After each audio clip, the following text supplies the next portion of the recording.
नमस्कार दोस्तों, स्वागत है आपका योगेंद्र साहू ऑनलाइन क्लासेस में। ऑफलाइन क्लासेस अटेंड करने के लिए या फिर पेड ऑनलाइन क्लासेस अटेंड करने के लिए कांटेक्ट करें 8770123687 पर। योगेंद्र साहू ऑनलाइन क्लासेस के चैनल पर जाइए और प्लेलिस्ट में जाकर आप जिस सब्जेक्ट का भी वीडियो देखना चाहें आप सभी सब्जेक्ट के वीडियो देख सकते हैं। सभी सब्जेक्ट के वीडियो अवेलेबल हैं, चाहे वो इंग्लिश के हों, हिंदी के हों, साइंस के हों, physics, chemistry, bio, maths, history, polity, Chhattisgarh, current affairs, सारे सब्जेक्ट आपको इस चैनल में मिल जाएंगे। तो इस चैनल को सब्सक्राइब जरूर करें। धन्यवाद। Hello friends, welcome to Yogendra Sahu online classes. Last video में हमने CGPSC मेंस का सिलेबस डिस्कस किया था। तो मैंने पेपर 7 के तीनों पार्ट को आपको अच्छे से एक्सप्लेन किया था। तो आज से हम पार्ट 1 कल्याणकारी विकासात्मक कार्यक्रम एवं कानून को पूरा सिलेबस कवर करते चलेंगे। ठीक है, तो ये आप देख लीजिए, कल्याणकारी विकासात्मक कार्यक्रम एवं कानून, इसके 3 पार्ट हैं। तो पहला पार्ट सामाजिक एवं महत्वपूर्ण विधान, इसके अंतर्गत जितने भी एक्ट बनाए गए हैं भारत सरकार द्वारा वो शामिल है।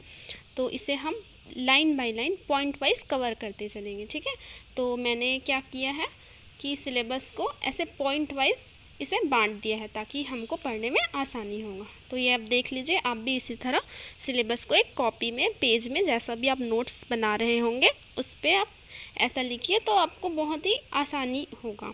ओके, तो ये सभी टॉपिक देखते हैं। इसमें पहला है भारतीय समाज प्लस सामाजिक बदलाव के साधन के रूप में सामाजिक विधान। ठीक है, सेकेंड मानवाधिकार संरक्षण अधिनियम 1993। तीसरा भारतीय संविधान एवं आपराधिक विधि IPC CRPC। इस प्रकार पूरे टोटल 11 टॉपिक हैं। ठीक है, तो ये सभी टॉपिक इस सीरीज़ के माध्यम से आपको कंप्लीट कराया जाएगा। ठीक है, तो चलिए आगे पढ़ते हैं। पहला टॉपिक पे वो है भारतीय समाज और नेक्स्ट है सामाजिक बदलाव के साधन के रूप में सामाजिक विधान। तो चलिए सबसे पहले देखते हैं समाज क्या है। ठीक है, तो समाज एक से अधिक व्यक्तियों का समूह है जिसमें सभी मानवीय क्रियाकलाप संपन्न होते हैं। अब आप नॉर्मली समझते होंगे समाज से क्या है, जिस समाज में आप रहते हैं। ठीक है, उसी समाज को इमेजिन करिए।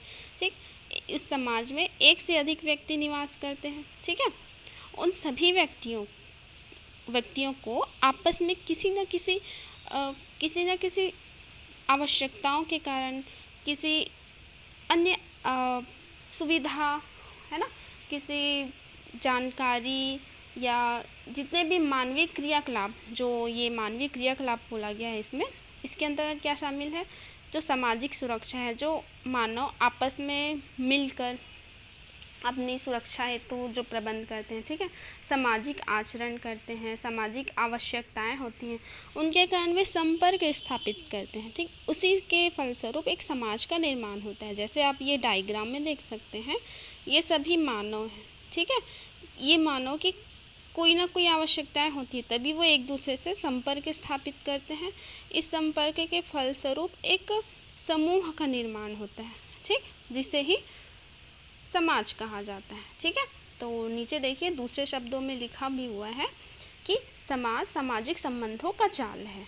ठीक, मानव अपनी आवश्यकताओं की पूर्ति हेतु अन्य व्यक्तियों से संपर्क स्थापित करता है जिससे एक समूह का निर्माण होता है। ठीक, इसी समूह से, जो ये समूह हुआ, सभी मानव के समूह हुआ, इसी समूह से एक समाज का निर्माण होता है।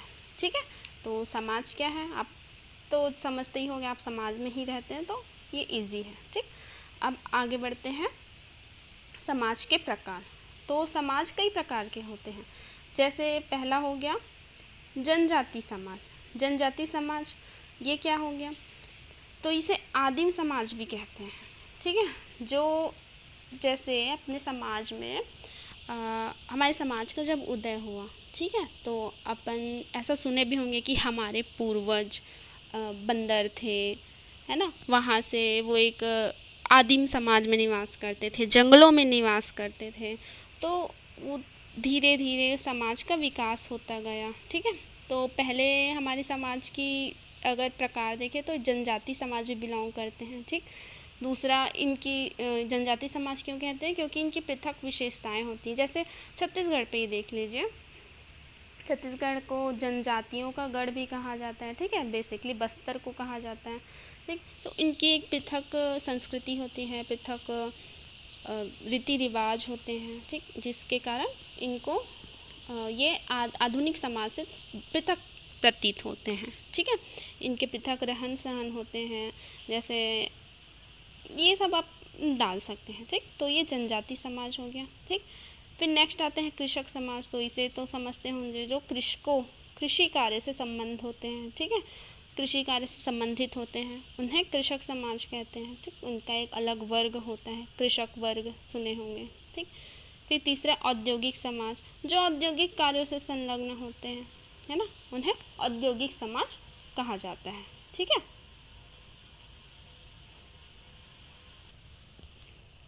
तो आगे देखते हैं अब समाज की विशेषताएं, ठीक है। समाज किसी भी आप जिस समाज में निवास करते हैं उसकी अलग कुछ ना कुछ विशेषता होती होंगी, ठीक है। तो हमें उसी विशेषताओं को पढ़ना है। देखिए, आपको इसको रटने की ज़रूरत नहीं है। आप अपने जहाँ आप निवास कर रहे हैं अपने आसपास के लोगों को देखिए, अपने जो सोसाइटी है ना, वहाँ आप कैसे वहाँ के लोग आचरण करते हैं, आपकी सोसाइटी दूसरी सोसाइटी से कैसे अलग है ना। आप उसको बस ध्यान में रखिए, तो ये आपको उसकी विशेषताएं नज़र आने लगेंगी। जैसे हम देखते हैं भारतीय समाज की विशेषताएं, ठीक। तो भारतीय समाज समन्वित सामाजिक संस्कृति का एक अतुलनीय उदाहरण है, ठीक है। समन्वित का क्या आशय है, मतलब एक साथ जो मिला हुआ रहता है ना, मिला हुआ, ठीक, उसे समन्वित कहते हैं, ठीक है। तो भारतीय समाज समन्वित सामाजिक संस्कृति का एक अतुलनीय उदाहरण है, ठीक। संस्कृति तो आप समझते हैं, प्रत्येक समाज की भिन्न भिन्न संस्कृति होती है, ठीक है। दूसरा, विभिन्न विचारों, भाषाओं, खान पान, रहन सहन व धार्मिक विविधता उपस्थित है। अब आप देखते होंगे आपके समाज के भीतर सभी धर्म के लोग निवास करते हैं, ठीक है। सभी धर्म के लोग निवास करते हैं, उनकी भाषाओं में भिन्नता पाई जाती है ना। जैसे आप छत्तीसगढ़ में निवास करते हैं तो आप छत्तीसगढ़ी भाषा तो अवश्य जानते होंगे। उसके साथ साथ आप हिंदी, इंग्लिश, उर्दू, मराठी, अलग अलग ऐसे हमारे समाज में अलग अलग जो व्यक्ति निवास करते हैं उनकी अलग अलग भाषाएं होती हैं। खान पान में भिन्नता पाई जाती है, कि रहन सहन में भिन्नता पाई जाती है, धार्मिक विविधता पाई जाती है। तो ये समाज की विशेषता होती है, ठीक है। ठीक, खान पान में विभिन्नता तो समझते होंगे, जैसे छत्तीसगढ़ ही जो फेमस डिश है उसे कहते हैं फरा, ठीक। वैसे ही अलग अलग जाति के अलग अलग जो पारंपरिक व्यंजन वो अलग अलग होते हैं, ठीक है। जैसे जनजाति समाज में हो गए पेज उनका प्रमुख पेय पदार्थ होता है, ठीक। उसी प्रकार भिन्नताएं पाई जाती हैं, ठीक। तो उस एक समाज की यह एक विशेषता हो जाती है, ठीक। नेक्स्ट देखते हैं, समावेशी विकास को प्रोत्साहित करने पर बल दिया जाता है। अब ये क्या है समावेशी विकास, मतलब समाज का, देखो समाज में एक व्यक्ति होता है, ठीक है, ठीक। इस व्यक्ति का विकास तो होगा, ठीक है। व्यक्ति के साथ साथ उस समाज में रहने वाले सभी व्यक्तियों का, मतलब सिर्फ पर्सनल एक व्यक्ति का नहीं, सभी व्यक्तियों का विकास, ठीक है। सभी व्यक्तियों का विकास होगा तो समाज का विकास होगा। इसे ही समावेशी विकास कहा गया है, ठीक है। तो समाज में समावेशी विकास को प्रोत्साहित किया जाता है। जैसे अभी गणेश उत्सव आने वाला है, ठीक है। तो प्रत्येक समाज में, मोहल्लों में, गली गली में वो गणेश पंडाल स्थापित किया जाता है, वहाँ विभिन्न कार्यक्रमों का आयोजन किया जाता है, ठीक है। मतलब अपने समाज के जितने भी टैलेंट है वहाँ देखते होंगे कुछ ना कुछ प्रतियोगिताओं का आयोजन होता है जिसमें सभी पार्टिसिपेट करते हैं। तो इससे समाज के जितने भी टैलेंट हैं वो उभर के सामने आते हैं, ठीक है। तो इसलिए सभी प्रकार के विकास को इसमें शामिल किया गया है। ठीक, नेक्स्ट है विविधता में एकता है। हम देख सकते हैं कि सभी समाज की अलग अलग विशेषता होती है। ठीक है, फिर भी अलग अलग विशेषता होते हुए भी वह सभी समाज एक है। ठीक है, पांचवा प्राचीनता व स्थायित्व। प्राचीनता, जैसे भारतीय समाज सबसे प्राचीन समाज है। इसी के समान अन्य समाज था, जैसे मिस्र में, है ना, मिस्र हो गया, अन्य देशों की जो प्राचीन समाज थे, ठीक है, उनका विनाश हो चुका है, बट भारतीय समाज की प्राचीनता एवं स्थायित्व बना हुआ है। ठीक, छठवा है सहिष्णुता, मतलब सभी धर्म का समान आदर किया जाता है, किसी धर्म के ऊंच नीच की भावना से नहीं देखा जाता। ठीक है, आध्यात्मवाद, मतलब सभी धर्म को सहिष्णुता के साथ साथ जो धार्मिक रीति रिवाज है ना, रीति रिवाज जो उनके नियम है ना, पूजा पाठ, उन सभी को इसमें शामिल किया गया है। ठीक है, तो प्रत्येक समाज की ये अलग अलग रीति रिवाज, नियम, कानून होते हैं। ठीक, फिर जाति व्यवस्था, समाज में जाति व्यवस्था आधारित होती है। ठीक है, संयुक्त परिवार की अवधारणा होती है भारतीय समाज में। ठीक है, जैसे विदेशी समाज में देखो तो एकल परिवार की अवधारणा है। ठीक, फिर 10वां है चतुष्पादी व्यवस्था। चतुष्पादी व्यवस्था ये क्या है, जैसे हमारे समाज में प्राचीन से आप पढ़ते आ रहे होंगे 4 वेद। ठीक है, 4 वेद, 4 वर्ण, 4 पुरुषार्थ और 4 ऋण। तो 4 वेद कौन कौन से हैं आपको तो पता ही होगा। ठीक है, ऋग्वेद, सामवेद, यजुर्वेद और अथर्ववेद। ठीक है, ऋग्वेद, सामवेद, यजुर्वेद और अथर्ववेद। ठीक, 4 वर्ण होगा तो सभी को पता है, ब्राह्मण, क्षत्रिय, वैश्य और शूद्र। ठीक है, 4 पुरुषार्थ हैं, धर्म, अर्थ, काम और मोक्ष। ठीक, और 4 ऋण की बात की गई है, जो देव ऋण, ऋषि ऋण, पितृ ऋण और ब्रह्म ऋण। ठीक, तो ये चतुष्पादी व्यवस्था समाज में ही देखी जाती है। ठीक है, चारों वेदों पर फॉलो करते हैं सभी समाज। 4 वर्ण तो सभी समाज में देखी जाती हैं। ठीक है, 4 पुरुषार्थ, धर्म, अर्थ, इन सभी का पालन किया जाता है। ठीक, 4 ऋण, देव ऋण, ऋषि ऋण, पितृ ऋण, ब्रह्म ऋण, सब ऋण से मुक्ति के लिए जो अपन देखते होंगे यज्ञ, है ना, पूजा पाठ, ये सब किए जाते हैं। तो ये सब सभी समाज में समानता प्रचलित होते हैं। ठीक है, तो ये थी हमारे भारतीय समाज की विशेषताएं। ठीक है, ठीक, अब आगे बढ़ते हैं भारतीय समाज की समस्याएं। अब विशेषताएं तो हैं और समस्याएं भी सभी समाज में व्याप्त होती हैं। तो भारतीय समाज की समस्याएं क्या क्या हैं, तो देखिए, सामाजिक कुरीतियाँ। ठीक है, कौन सी कुरीतियाँ हैं। ठीक, तो प्रत्येक समाज में हम कितने भी मॉडर्न क्यों ना हो जाएं, कुछ हो जाए, बट ये जो दहेज प्रथा चली आ रही है प्रत्येक समाज में देखी जा सकती है और सभी इसके लिए चुप्पी साधे होते हैं। ठीक है, तो एक मौन मान्यता इसको मिल चुका है। ठीक है, मौन सहमति कहा जाता है इसे। ठीक है, दहेज प्रथा पर। ठीक, तो ये एक कुरीति ही है। ठीक, नेक्स्ट है जातिवाद, छुआछूत। तो आप देखते ही होंगे कि जाति प्रथा प्रचलित है। ठीक है, हमारी जाति के लोग, उच्च जाति, निम्न जाति, छुआछूत वाली व्यवस्था अभी भी कई समाज में व्याप्त है। ठीक, तीसरा है लैंगिक असमानता। लैंगिक असमानता मतलब और ये पुरुष प्रधान समाज, दोनों को एक भी कंसिडर किया जा सकता है। जैसे लैंगिक असमानता, तो महिलाओं को पुरुष की तुलना में अभी भी कम आंका जाता है। ठीक है, इनके बाहर आने जाने पर, रात्रि बाहर आने जाने पर रोक टोक होता है। पढ़ाई, कॉलेज, इन सभी पे कई समाज में अभी भी रूढ़िवादी प्रथाएं प्रचलित हैं।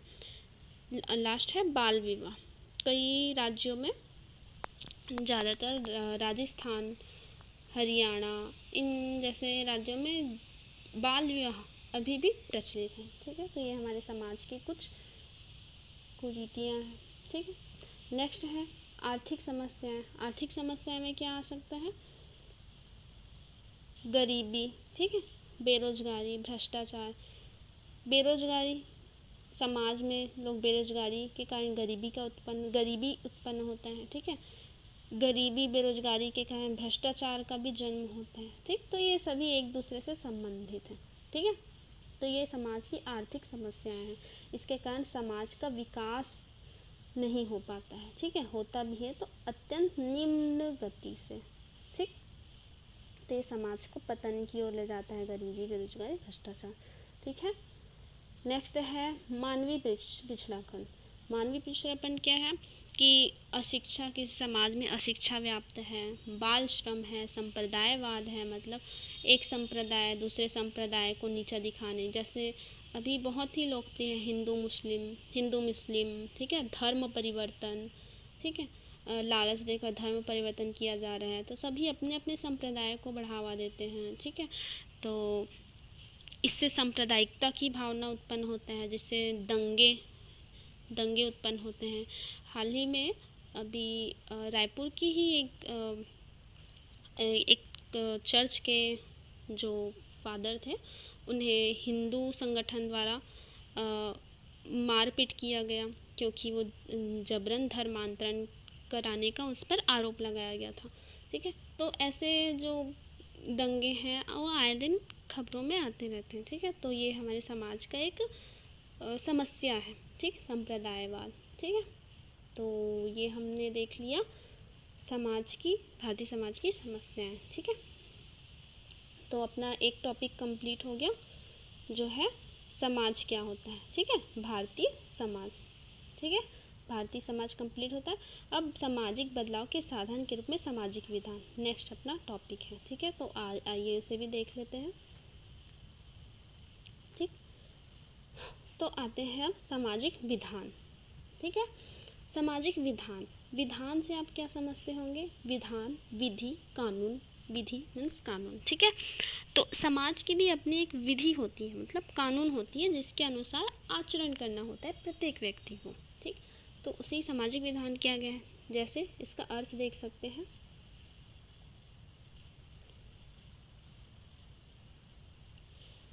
सामाजिक विधान से आशय राज्य द्वारा नियमित ऐसे विधान जो सामाजिक विघटन को रोकने का प्रयास करें।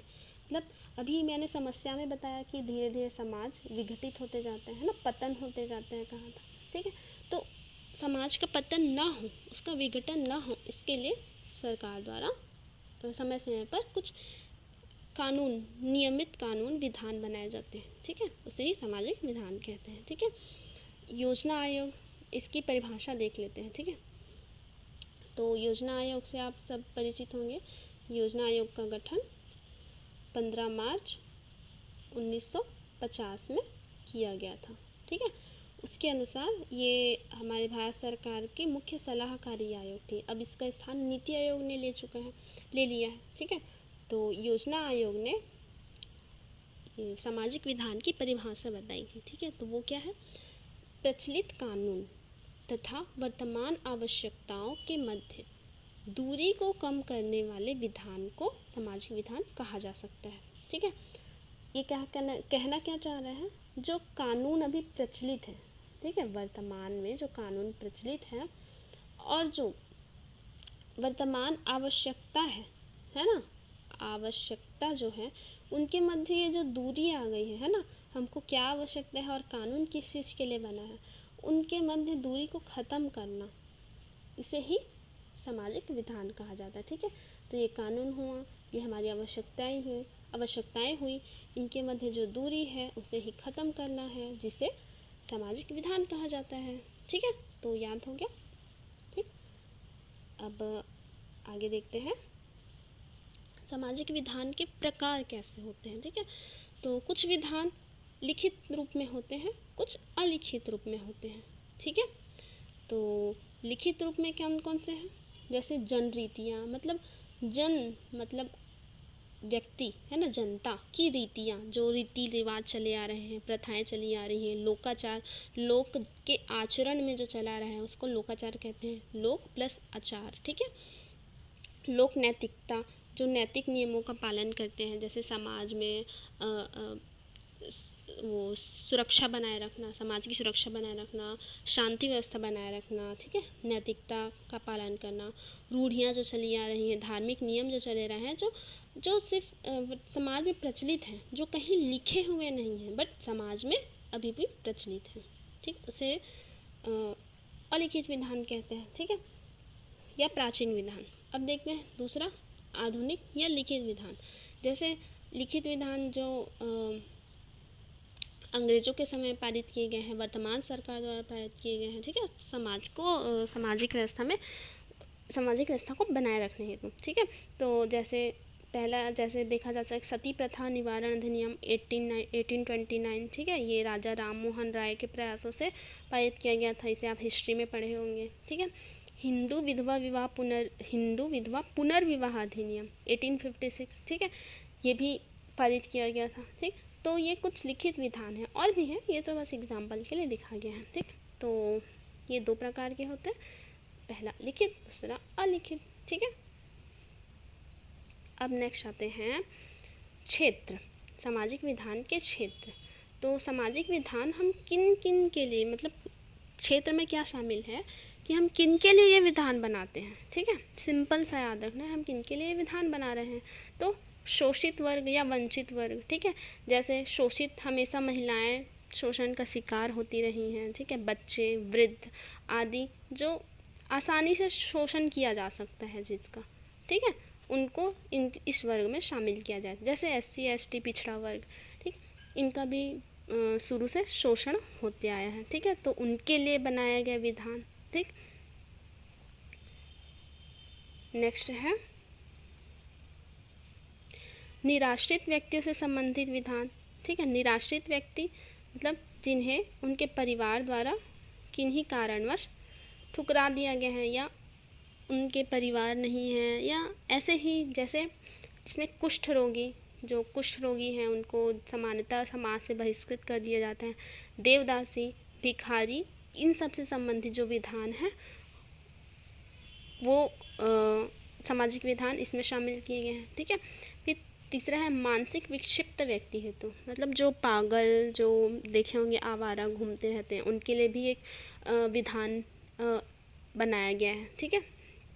चौथा विचलित व्यवहार या अपराध से संबंधित विधान, जैसे कुछ बच्चों को आप देखने होंगे कि कम उम्र में ही नशा, मद्यपान, जुआ, चोरी आदि जैसे विचलित व्यवहार, अपराध में लिप्त हो जाते हैं, उनके लिए पृथक से कानून बनाया गया है। उसी प्रकार बाल श्रम, बाल अपराध, भिक्षावृत्ति, इन सब के लिए कानून बनाया गया है, ठीक है।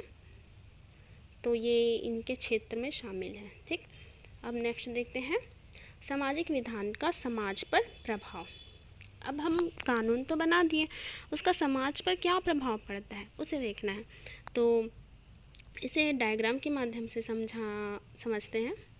देखिए, सामाजिक विधान, हमने एक विधान निर्मित किया, उससे क्या होगा, समाज में न्याय आएगा, न्याय व्यवस्था स्थापित होगी, ठीक है। समाज में अब न्याय स्थापित हो गया तो इसमें इससे क्या होगा, सामाजिक समानता होगी, समानता आएगी, समाज में समानता आएगी, समाज में सुधार होगा, ठीक है। अब समाज में सुधार हुआ, समाज में समानता आई, इससे क्या होगा, समाज का विकास होगा, ठीक है।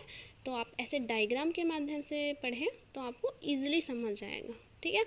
और एग्ज़ाम में अगर पूछे तो आप ये डायग्राम बना के आए तो आपको इसके मार्क्स दिए जाते हैं, ठीक है। तो आप डायग्राम के माध्यम से इसे समझा सकते हैं, ठीक है।